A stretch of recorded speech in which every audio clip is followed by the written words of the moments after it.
Hola a todos, me llamo Lindie, yo soy sudafricana y me gusta aprender las lenguas.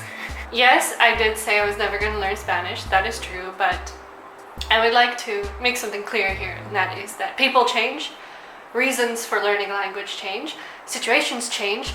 I mean, if you are still the same person you were 5 years ago, I would be concerned. And I thought that I would rather make a video focusing on exactly why I am learning Spanish, apart from the reason that me gusta las lenguas.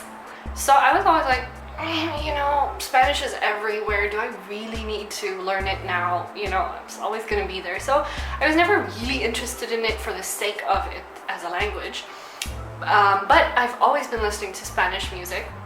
I find Spanish worship music, like Spanish Christian music, really, really nice compared to some English worship music that we have. So I've always been listening to Spanish music, which is one reason that I would have become interested in Spanish. Secondly, like I was saying, situations change. So since moving to Singapore, I've really gotten out of my introvert shell and gone to a lot more language events, such as Mandolingo, which happens every Thursday. In case you live in Singapore, just look it up on Facebook or Meetup, Mandolingo.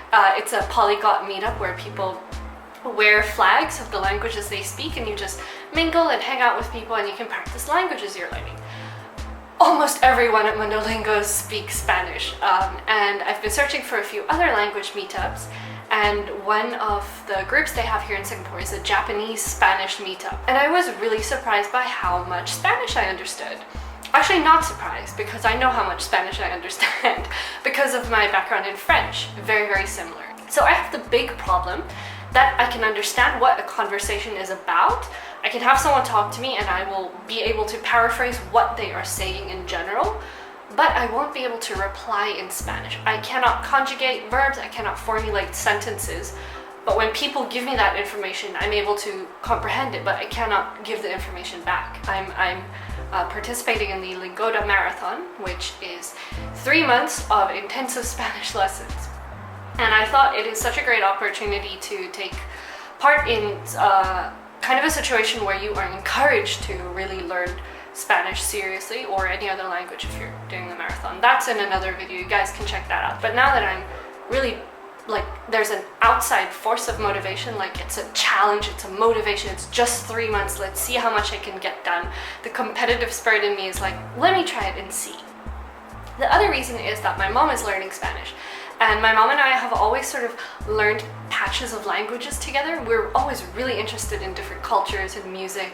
I remember when I was visiting my mom in Japan, we would put on our laptops and we would search for music from different countries. Like, we would think of a random country like Venezuela or Iceland or Fiji, and we'd like look up the music from that country. So my mom and I have always been super interested in different languages and cultures.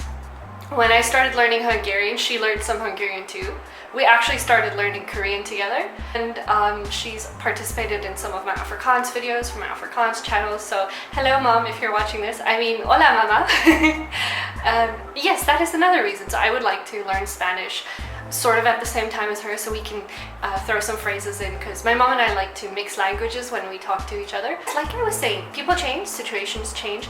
By situations I mean, you know, I'm hearing so much Spanish around me now. It is one of the most popular languages in Singapore to learn outside of Chinese and English. And yes, I have decided that I will really be serious about my Spanish studies. So thank you guys for supporting me. I've gotten so many messages from Spanish speakers who are saying, if you ever need anything, you can contact me, and I really, really appreciate it. But also I would like to apologize in advance, just because I get so many messages from you guys. I'm unable to reply to everything individually, which is very difficult for me because you're all so friendly and so nice. But I will be putting updates on my Instagram and my Twitter, so if I do have questions, I'll post them there, and I know that there's a really supportive community out there ready to answer. So thank you very, very much for that. That really means a lot. Yes, so I will be making some updates of my Spanish progress, so please stay tuned and let's see if I progress. Muchas gracias por watching my video, and I will see you guys in the next video. Bye bye!